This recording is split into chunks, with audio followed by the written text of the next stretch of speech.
But the first temptation of Jesus, which is to turn stone to bread, was not like the second and third. The response of Jesus makes us to understand that turning stone to bread was not an impossibility and was not something that could not be done. It was not something that could not be done. It was not something that was totally, entirely out of place, like tempting God through falling deliberately and bowing down to another God, another entity, another person, another thing, because people can idolize things. So the first thing I want us to notice is that that suggestion from the devil was not totally something that was impossible with God. Because we see in verse 14 of the same chapter, Luke 4, that Jesus returned in the power of the Spirit. And if we know a thing or two about the power of the Spirit, it is able to do all things. It is able to do all things. So why Jesus did not do it is a case for another insight. Is a case for another insight. And what is that insight? It is doing something outside the will of God in the time being. Doing something outside the will or the purpose of God, or outside the leading of God. Because at that time, Jesus was hungry.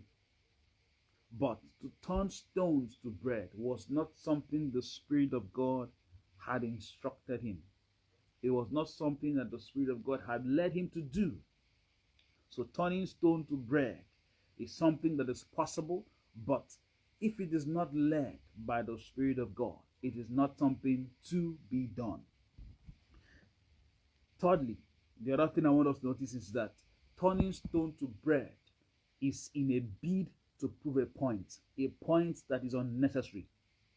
Turning stone to bread is in a bid to prove a point that is highly unnecessary, because the devil asked him, if you are the Son of God, if you are the Son of God. And prior to this time, before being led into the wilderness, the word from heaven, the word from the Father was certain. It came clear, this is my beloved Son. So there was no need to prove to the devil by turning stone to bread that he was the Son of God. There was absolutely no need. So many times people try to prove a point to people, prove a point to the devil, prove a point to onlookers. And it is unnecessary from the example of Jesus. It is unnecessary from the example of Jesus.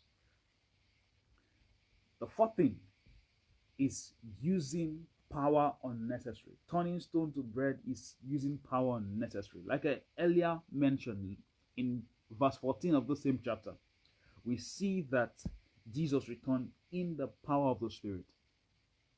And we see later that Jesus even turned water to wine. He did that which was humanly impossible. So for him to turn stone to bread was something that was possible.